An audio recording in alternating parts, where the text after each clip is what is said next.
Hello दोस्तों, orthopaedics और खासकर लिगामेंट की और मेनिस्कस की रिपेयरिंग की इन्फॉर्मेशन देने वाले चैनल में मैं डॉक्टर नवीन शर्मा आपका बहुत बहुत स्वागत करता हूं।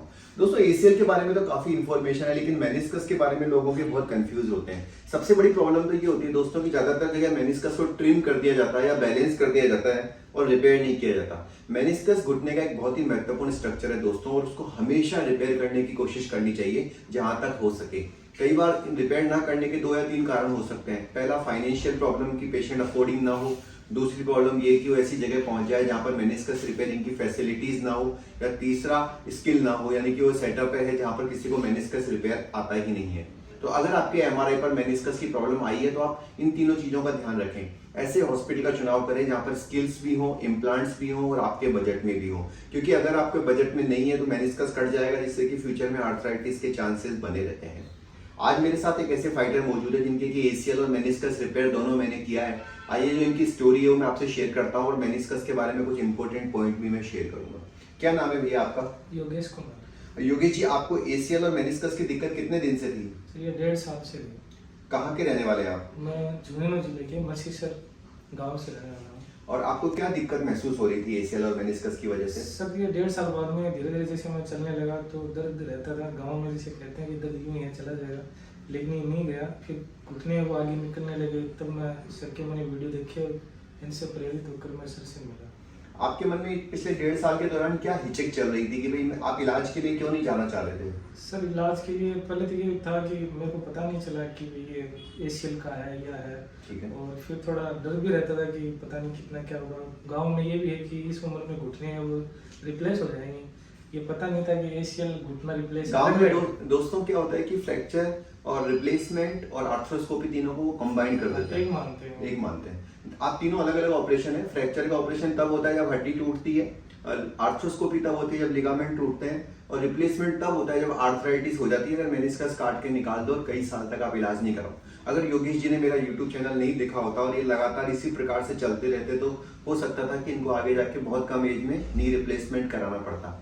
तो दोस्तों, आप गांव में या अंधविश्वास में मत आइए, हर चीज की रिसर्च कीजिए, साइंटिफिक देखिए। कई बार लोगों के मन में योगेश जी ये भी डर रहता है कि मतलब अपन अच्छे के लिए जाएंगे और कल को खराब नहीं हो जाएंगे। डर भी इंसान में बना रहता है। बिल्कुल सर, गांव में ज्यादा भी है कि लोग डरते रहते हैं कि पता नहीं घुटना रिप्लेस हो जाएगा या सही नहीं कर पाएंगे। आजकल तो क्या होगा? विश्वास नहीं, विश्वास की कमी दोस्तों बहुत बड़ी रहती है। और मैं आपको बताऊं योगी जी, उसमें बहुत बड़ा कारण क्या होता है कि बजाय कि लोग जब हॉस्पिटल का चुनाव करते हैं तो ये देखने को कि स्टार रेटिंग क्या है या उनका एक्सपीरियंस क्या है, लोग गलत पॉइंटों पे देखते हैं कि मेरे पास में कौन सा अस्पताल है, मेरे मौसा जी कौन से डॉक्टर को जानते हैं, या सस्ता कौन सा हो रहा है या फ्री कौन सा हो रहा है। सर मैं मेरे बता रहा हूँ, मैंने 2-3 हॉस्पिटलों में गया हूँ और मैंने उन्हीं सभी डॉक्टरों से रेटिंग देखी। आपकी रेटिंग अच्छी थी और आपके व्यू भी अच्छे थे। आपने प्रॉपर्ली साइंटिफिक तरीके से डिस्कवरी करी है इस चीज की। बिल्कुल सर, बिल्कुल मैंने आपके वीडियो देखे हैं। और फिर गांव में ये था कि आप एक थेरेपी ले लो, तो मैं फिजियोथेरेपी के पास भी गया हूँ, तो उन्होंने मुझे ये कहा कि आप एसीएल है तो आप करवा लो।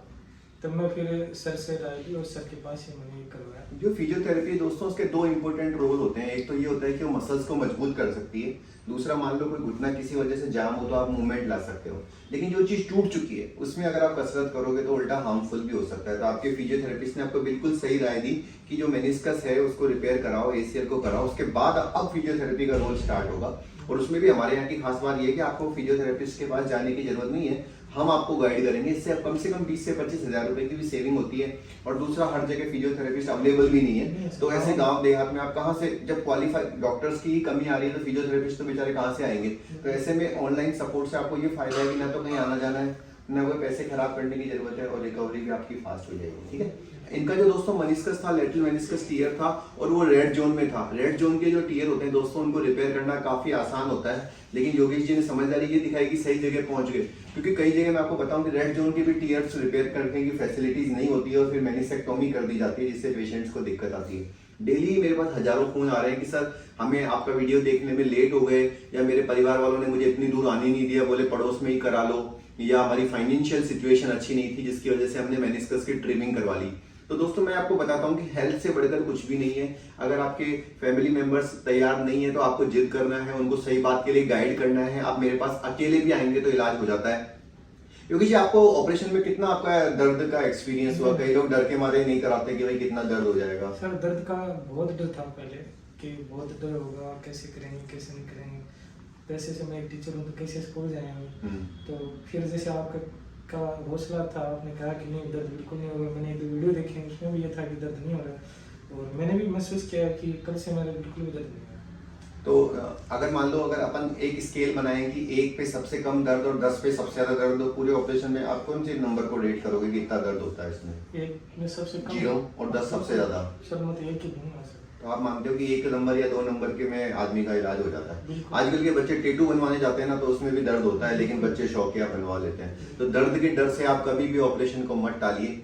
तो योगेश जी, अब आपको जो स्पेशल चीजें ध्यान रखनी है मेनिस्कस की वजह से, वो मैं आपको बताता हूँ। अगर सिर्फ एसीएल होता तो आप 15 दिन बाद पूरा वजन दे सकते थे, लेकिन क्योंकि मेनिस्कस है तो 45 दिन तक आपको वॉकर का उपयोग करना है। पैर को जमीन पे हल्का सा टच करने में तो कोई दिक्कत नहीं है, लेकिन वजन नहीं लेना है इसके ऊपर। और मैं तो यही सजेशन दूंगा कि आप टच भी मत करो, क्योंकि मेनिस्कस एक बहुत फ्रेजाइल चीज है, उसको सही होना आपके घुटने को बिल्कुल पहले जैसा बनाने के लिए जरूरी है। ठीक है। दूसरी बात आपको ये ध्यान रखनी है कि आपको जो पैर की बेंडिंग है थोड़ी सी स्लो करनी है। एसीएल में हम ये टारगेट देते हैं कि 50 से 45 दिन में पैर मोड़ना है। आपका टारगेट ये रहेगा कि 60 दिन में पैर मोड़ना है। 10-5 दिन ऊपर लग जाए तो कोई दिक्कत नहीं है। दोस्तों, किसी भी हालत में मेनिस्कस रिपेयरिंग में आप जल्दीबाजी मत करिए। कई लोगों को मैं देख रहा हूँ कि 15-20 दिन में ही पैर मोड़ रहे हैं, उससे आपका लिगामेंट भी लूज हो सकता है और मेनिस्कस को भी डैमेज हो सकता है। तो 90 डिग्री के करीब आके 30 दिन तक रुक जाइए। 90 डिग्री तक तो सेफ होता है, उसके बाद आप धीरे धीरे पैर मोड़िए। मेनिस्कस एक प्लांट की तरह, आपने प्लांट लगाया है, उसको प्रोटेक्ट करना है, ट्री गार्ड से प्रोटेक्ट करना है। अगर आप शुरू में ही प्लांट पैदा हुआ और जल्दी में झटके दे दिए नए प्लांट को, तो वो जड़ें नहीं पकड़ पाएगा। योगेश जी, अब आपको बार बार मेरे पास आने की जरूरत नहीं है। ऑनलाइन मेरा सपोर्ट सिस्टम है, आपके पास मेरा पर्सनल नंबर रहेगा। जब भी आपको कोई दिक्कत होती है आप मुझे कॉल करिए, हम आपकी प्रॉब्लम को सॉल्व करेंगे। दोस्तों, सबसे बड़ी मैंने फेलियर चीज देखी है एसीएल में कम्युनिकेशन गैप होना। अगर आप अपने डॉक्टर से कांटेक्ट नहीं कर पाते हो तो आपको सही राय नहीं मिलती, फिर आप सहारा लेते हो पड़ोस के मौसा जी का, रामू काका का, काम वाली बहन जी का, और वो आपको सही राय नहीं देते और उसमें नुकसान हो जाता है। आपके डॉक्टर से आपका कम्युनिकेशन होना बहुत जरूरी है। अगर आपका उनसे नहीं हो पा रहा तो आप हमारा व्हाट्सएप एसीएल गाइड प्रोग्राम ले लो, उससे हम आपकी मदद करेंगे। कम से कम आपके भविष्य को खराब नहीं होने देंगे। तो ठीक है योगेश जी, मैं आपकी बहुत बहुत बधाई देता हूँ आपको हमारी जगह के चुनने के लिए, और मुझे पूरी उम्मीद है कि 5 से 6 महीने में दोबारा आप एकदम फिट टू नॉर्मल हो जाओगे। सर आपको भी धन्यवाद इसके लिए, बहुत बहुत आपका शुक्रिया कि आपने सर। आप झुंझुनू के जो लोग हैं, गवर्नमेंट टीचर्स हैं, उनको क्या मैसेज देना चाहोगे सीकर झुंझुनू में? तो काफी लोगों में आर्मी का भी रुझान रहता है। बिल्कुल सर, सिपाही हैं, सैनिक तो हैं झुंझुनू की ज़्यादा। अगर मैं तो ये रुझान दूंगा कि नवीन शर्मा सर के पास आएँ और जो भी है आप उनसे बात भी करें, और आप एसीएल है जो भी घुटने से संबंधित जो भी बीमारी आप अपना ठीक करवाएं। ठीक, बेस्ट ऑफ